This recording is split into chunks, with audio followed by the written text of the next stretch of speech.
哈佛慶祝謝家天才少盧卡斯，謝霆鋒、張柏芝罕見同行，畫面溫馨。盧卡斯全程8國語言交流，同學驚呆，齊喊這是神童啊！謝霆鋒驕傲極了，都是他媽媽教得好。2025年秋，哈佛大學校園迎來了一場別開生面的國際學術交流盛會。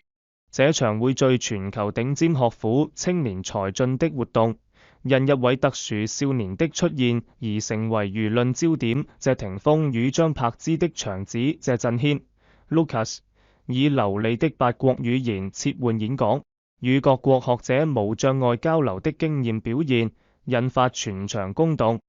更令人意外的是，離婚13年鮮少同框的謝霆鋒與張柏芝，竟以父母身份共同出席，三人互動溫馨自然，被媒體稱為破冰時刻。這場慶典不僅見證了盧卡斯的天才成長，更折射出謝家在經歷婚姻變故後，如何以愛與智慧重構家庭關係。1. 哈佛慶典，天才少年的語言風暴。1. 8國語言切換，從星二代到語言大師。哈佛慶典的主題是未來領袖的跨文化對話，旨在通過多元語言與文化碰撞，激發青年學者的全球視野。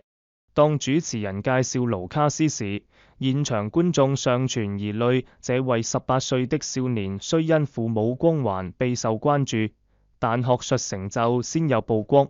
然而，隨着他登上講台，一場語言盛宴就此展開。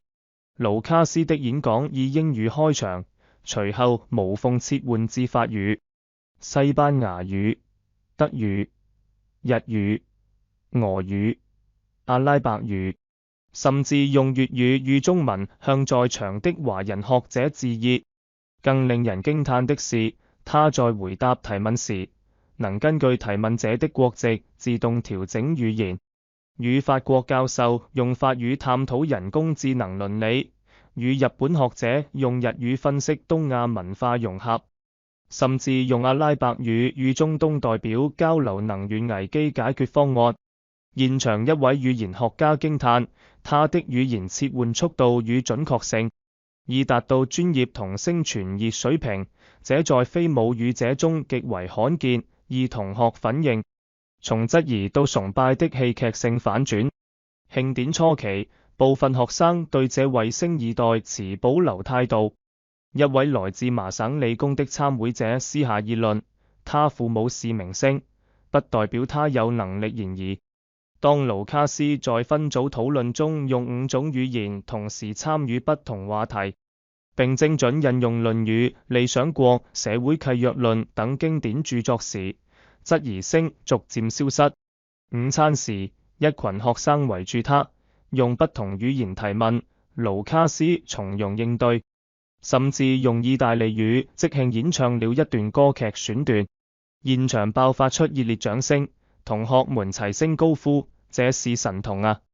更戲劇性的是，一位曾因語言障礙在學術會議中受挫的德國學生，主動向盧卡斯請教學習方法。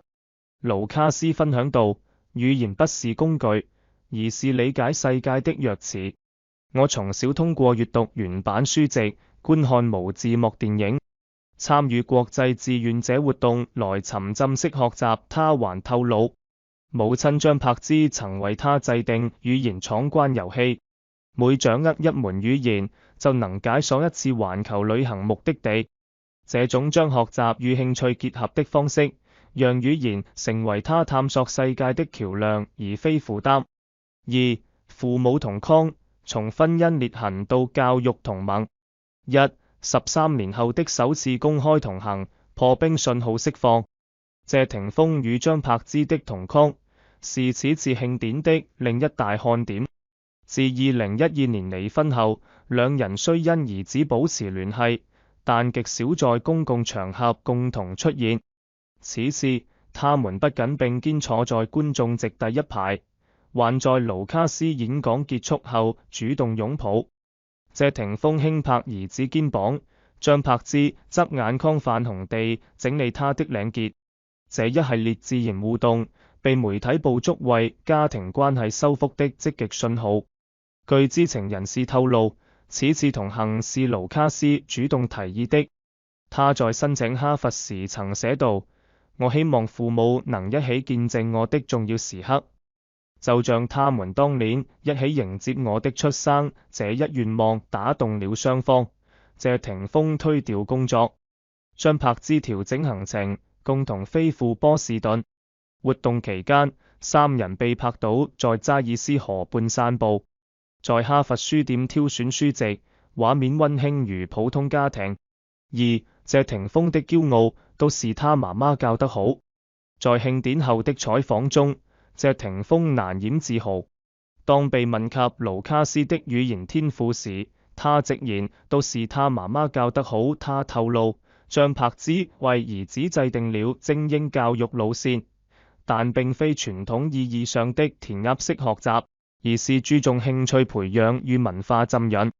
例如，盧卡斯3歲開始接觸英語繪本，5歲能閱讀《哈利波特》原版，7歲隨母親赴澳洲留學時，已能用英語與當地人辯論。12歲學習法語，張柏芝帶他觀看法語原版音樂劇《羅密歐與朱麗葉》，並鼓勵他嘗試翻譯歌詞。15歲接觸阿拉伯語，則源於他對中東文化的興趣。他曾因閱讀《1001夜》原版而着迷，主動要求學習這門語言。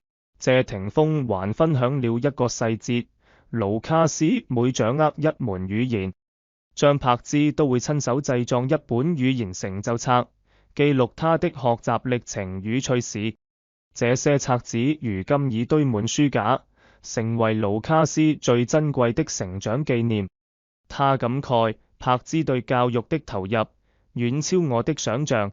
他不僅是母親，更是盧卡斯的人生導師。3. 天才養成，張柏芝的非典型教育哲學。1. 語言啟蒙，從遊戲化學習到沉浸式體驗。張柏芝的教育理念顛覆了傳統虎媽模式。他認為語言學習不應是枯燥的背誦，而應融入生活場景。例如，盧卡斯學日語時，他將家中物品貼上日語標籤，每天用日語進行日常對話。學西班牙語時，他帶兒子觀看西班牙足球比賽，並鼓勵他用西班牙語為喜歡的球隊加油。學俄語時，他甚至聯繫俄羅斯朋友，為盧卡斯安排線上語言夥伴，通過視頻聊天提升口語能力。更獨特的是，張柏芝將語言學習與公益結合。盧卡斯10歲時，他帶他赴非洲參與兒童援助項目，要求他用當地語言與孩子們交流。14歲，他作為志願者赴南美雨林保護組織，用西班牙語撰寫調研報告。這些經歷不僅鍛鍊了語言能力，更培養了他的社會責任感。張柏芝曾說，語言是打開世界的門，而世界是最好的課堂。2. 興趣驅動，從被動學習到主動探索。盧卡斯的成長軌跡印證了張柏芝興趣驅動的教育理念。他從小對科技、音樂、運動充滿好奇，張柏芝便為他提供豐富資源。7歲送他學習編程，10歲支持他組建樂隊，12歲帶他滑雪、衝浪。這些興趣不僅未影響學業，反而成為他學習語言的契機。例如，他因熱愛日本動漫而自學日語，因迷戀法國電子音樂而攻克法語，因關注中東科技發展而掌握阿拉伯語。張柏芝的放養式教育曾引發爭議，但他堅信孩子需要的不是被規劃的人生，而是被尊重的選擇。他允許盧卡斯嘗試各種興趣，但要求他一旦選擇，必須堅持。例如，盧卡斯曾因學習鋼琴枯燥想放棄，張柏芝帶他觀看郎朗演奏會，並鼓勵他真正的熱愛是即使遇到困難也不願放棄。如今，盧卡斯已能熟練演奏鋼琴與吉他，並將音樂融入語言學習。他用自創歌曲記憶語法，用旋律輔助發音練習。4. 家庭關係重構，從離婚陰影到合作育兒。1. 謝霆鋒的轉變，從缺席父親到支持夥伴。離婚初期，謝霆鋒因工作繁忙，與兒子相處時間有限，但隨着盧卡斯成長，他逐漸意識到父親角色的重要性。2020年，他推掉部分工作，將更多精力投入家庭，陪盧卡斯滑雪、參加學校活動，甚至一起學習編程。此次哈佛之行，他更以父親身份公開表達驕傲，被媒體稱為從明星到爸爸的蛻變。謝霆鋒的轉變離不開張柏芝的推動。他曾在採訪中表示，父母離婚是成人的選擇，但孩子不應成為犧牲品。我們約定，無論關係如何，都要共同為兒子創造最好的成長環境。這種合作育兒模式，使盧卡斯在父母離婚後，依然感受到完整的愛。例如，他每年生日都會收到父母分別準備的禮物，假期會輪流與父母旅行，重要時刻總有雙方陪伴。2. 盧卡斯的視覺，愛比形式更重要。面對父母的離婚，盧卡斯展現出超越年齡的成熟。他在哈佛申請文中寫道：父母的分開讓我明白，愛可以有不同形式。爸爸的愛像山，沉默卻堅定；媽媽的愛像水，溫柔而包容。他們教會我，真正的家庭不是住在一起，而是心在一起。這種豁達的態度，源於父母對他的尊重與信任。張柏芝曾透露，他從未在兒子面前貶低前夫，反而鼓勵他與父親多溝通。謝霆鋒也尊重張柏芝的教育方式，即使有不同意見，也會私下協商，而非當着兒子面爭執。社會啟示：天才背後的普通與非凡。盧卡斯的故事既是一個天才少年的成長傳奇，也是一個普通家庭在婚姻變故中重構幸福的範本。他的語言天賦令人驚嘆，但更值得關注的是，這種天賦背後是父母的愛、尊重與智慧。張柏芝的非典型教育證明，教育不是灌輸知識，而是點燃興趣。謝霆鋒的轉變說明，父親的角色無關距離，而在用心；而盧卡斯的豁達則提醒我們，家庭的完整不在於形式，而在於情感聯結。2025年的哈佛慶典，因盧卡斯而成為一場關於愛與成長的盛會。當他在台上用8國語言講述自己的故事時，台下掌聲不僅為他的才華響起，更為他背後那個雖經歷風雨卻依然溫暖的家庭喝彩。正如一位參會者所言，盧卡斯是天才，但他更幸運的是，擁有2位懂得如何愛他的父母，這或許是對這個家庭最好的注解。在愛與智慧中，普通與非凡從來都不是對立的選擇，對立的選擇，對立。